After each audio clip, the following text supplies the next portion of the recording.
Cuan Badis, apa kabar semua? Kembali lagi dengan saya, Rico Chuang.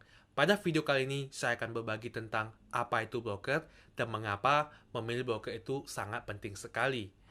Anda sering bertanya, broker yang bagus itu seperti apa?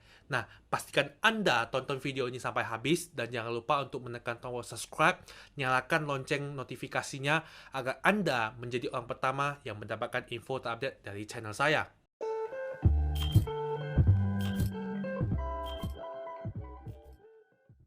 Cuan Badis, Anda harus tahu dulu definisi broker. Broker merupakan penyedia jasa yang mempertemukan antara penjual dan pembeli. Ilustrasinya seperti ini. Anda ingin membeli rumah, tentunya Anda mencari orang yang menjual rumahnya.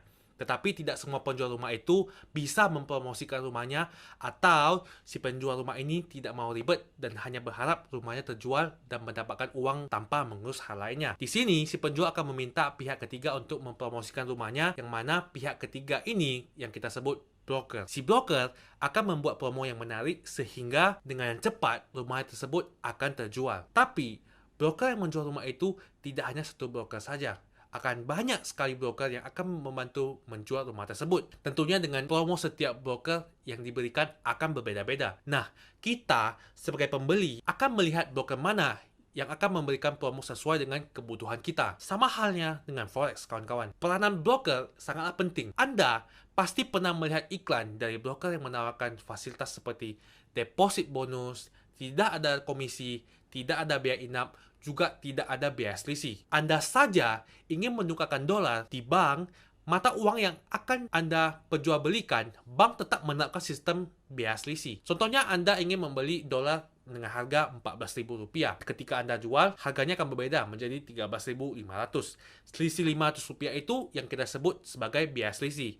Lantas kalau broker tidak mendapatkan biaya selisih, broker makan apa dong? Jadi, kriteria broker yang baik itu seperti apa? Yang pertama, jenis account. Kita harus melihat jenis account yang ditawarkan oleh broker itu seperti apa. Dari segi lotnya, minimal deposit berapa, terus instrumen yang diterimkan apa saja. Instrumen di sini bisa seperti mata uang ataupun komoditas, serta biaya yang dikenakan dalam setiap transaksi. Umumnya, minimal deposit yaitu $50 saja, dan minimal lot 0,01 serta leverage 1:500.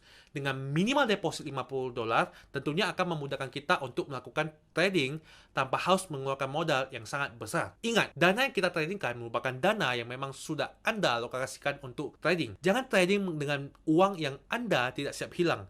Memang Anda bisa gain dengan cepat, tapi Anda bisa loss dengan cepat juga. Mengapa kita perlu memperhatikan minimal lot di setiap broker? Lot bisa diartikan sebagai seberapa banyak size yang ingin kita tradingkan. Semakin kecil modalnya, maka otomatis lot yang kita tradingkan akan kecil juga. Jika modal Anda hanya $50 hingga $100, saya sarankan maksimal hanya 0,01 lot dan 1 pair saja. Sehingga money management Anda akan lebih baik meski gain yang Anda dapatkan tidak besar. Kita jangan hanya memikirkan gain atau profitnya doang. Tidak dipungkiri, trading juga ada lossnya. Sehingga Anda sebelum trading harus menentukan risk and rewardnya terlebih dahulu. Kedua, testimoni.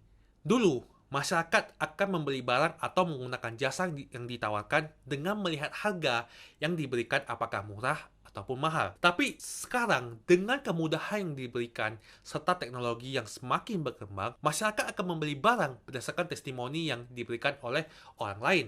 Oleh sebab itu, kita sering melihat influencer-influencer yang mengendorse sesuatu sehingga banyak orang membelinya karena mereka mengira barang itu dipromosikan oleh influencer. Menjadi suatu jaminan barang tersebut merupakan barang yang bagus. Sama halnya dengan broker. Kita harus melihat apakah masyarakat terhadap broker tersebut responnya positif ataupun memiliki image yang baik. Kita harus melihat apakah broker tersebut bisa memberikan kita kenyamanan deposit atau penarikan dana dengan cepat. Katakanlah misalnya Anda membuka posisi kemudian terjadi lonjakan harga yang tidak terduga yang menyebabkan account Anda minus seketika. Tentu Anda perlu melakukan deposit atau top up sehingga account Anda terhindar dari namanya margin call. Nah, margin call ini merupakan peringatan untuk trader bahwa modal di accountnya sedang terancam. Jadi Anda jangan heran kalau melihat trader sering melakukan top up padahal mereka belum profit. Karena untuk menyelamatkan modal awal mereka yang terkena margin call. Kembali lagi ke topik sebelumnya. Setelah Anda deposit, pastikan dana tersebut dengan cepat masuk ke akaun Anda dalam waktu beberapa menit saja. Tidak jarang juga ditemukan broker yang curang. Ketika Anda hampir mengalami margin call dan Anda sudah melakukan top up, dana Anda tidak langsung masuk ke account trading Anda, sehingga terjadilah margin call. Akibatnya, modal awal Anda akan habis. Sangat disayangkan bukan? Jika Anda berhasil melakukan top up dan harga berbalik arah,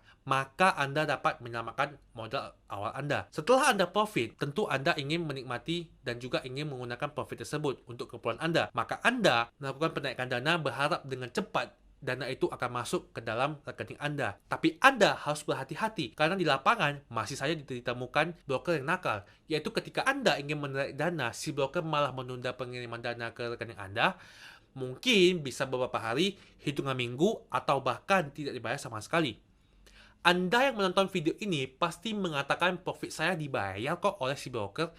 Kalau gitu, saya doakan Anda profit segede-gedenya, mungkin ratusan juta ataupun miliaran rupiah, lalu Anda coba tarik. Tidak semua broker berani membayar profit tersebut kepada Anda. Maka dari itu, deposit dan penarikan dana juga merupakan elemen yang penting yang perlu kita perhatikan. Ada juga hal yang tidak kalah penting, yaitu entry posisi. Pada saat Anda masuk posisi ke pasar, pastikan harga yang Anda masuk tidak lari kemana-mana. Contohnya Anda membeli di harga 1000, ya angkanya 1000, bukan di harga 1100 atau bahkan di 1200. Tentu Anda tidak akan mendapatkan profit secara maksimal, bukan? Cara mudah mengidentifikasi apakah broker ini memberikan fasilitas entry posisi dengan cepat atau enggak, yaitu pada saat terjadinya news, cobalah Anda masuk ke posisi dan lihat apakah harga yang Anda deal bisa di detik itu juga atau justru depending beberapa detik baru berhasil masuk ke market. Yang ketiga, make money. Tujuan utama kita masuk ke financial market adalah untuk make money. Tapi untuk kita yang pemula, pasti akan sangat sulit sekali untuk survive tanpa adanya bantuan dari orang lain. Sehingga pastikan Anda memilih broker yang bisa meng-guide Anda, memberikan Anda edukasi baik dari e-learning seperti webinar, video edukasi, atau bahkan live trading sehingga Anda bisa langsung melihat apa yang harus di-prepare ketika ingin entry position. Untuk Anda yang sibuk dalam pekerjaan, tidak punya waktu untuk menganalisa, tentu akan sangat membantu jika broker menyediakan fasilitas seperti signal trading. Nah, pastikan signal yang diberikan akurasinya baik dan risk to reward-nya juga sebanding. Ketika Anda mengalami masalah saat trading, masalah deposit, ataupun penarikan, Anda tahu di mana Anda harus mencari dan pihak yang kita hubungi mau untuk merespon keluhan kita. Beberapa tahun yang lalu ketika saya baru pertama kali trading, saya mengalami kondisi yang mana ketika saya entry, harganya itu berbeda dengan harga ketika saya entry. Tentu, saya akan komplain ke customer service-nya. Setelah saya komplain, jawabannya yang diberikan seperti bola yang dilempar sana-sini. Padahal, saya melihat grafik harga di broker tersebut berbeda dengan harga versi internasional atau broker lainnya. Saat itu juga, saya tinggalkan broker itu dan saya cari broker yang memang bisa menjadi teman curhat saya. Anda yang mengalami kondisi yang sama dengan saya sharing sebelumnya, saya sarankan Anda agar untuk pindah ke broker lainnya. Diibaratkan seperti kita berjudi. Kita tahu persis kita akan dicurangi oleh bandarnya. Tetapi kita mencari berbagai alasan untuk meyakinkan diri kita untuk tetap bertahan. Mencari broker yang baik sama seperti mencari pasangan yang baik juga. Jangan membiarkan broker Anda membuat Anda semakin miskin. Jika Anda masih bingung untuk mencari broker yang bisa menjadi teman curhat Anda di bidang financial market ini, Anda bisa daftar di broker rekomendasi saya. Saya sendiri sudah menggunakan broker MRG Premier selama 3 tahun. Di broker MRG Premier diberikan banyak sekali fasilitas seperti free webinar, free signal, dan juga Anda bisa mengikuti kompetisi trading yang diadakan oleh MRG Premier. Mengenai penarikan dan deposit dana, Anda tidak perlu ragu lagi. Anda mau trading ketika ada news? Don't worry, be happy guys.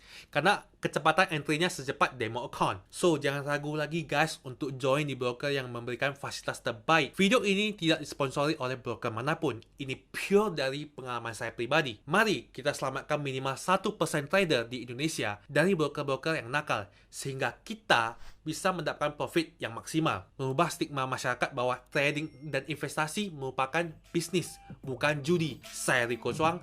See you on the next video. Salam cuan.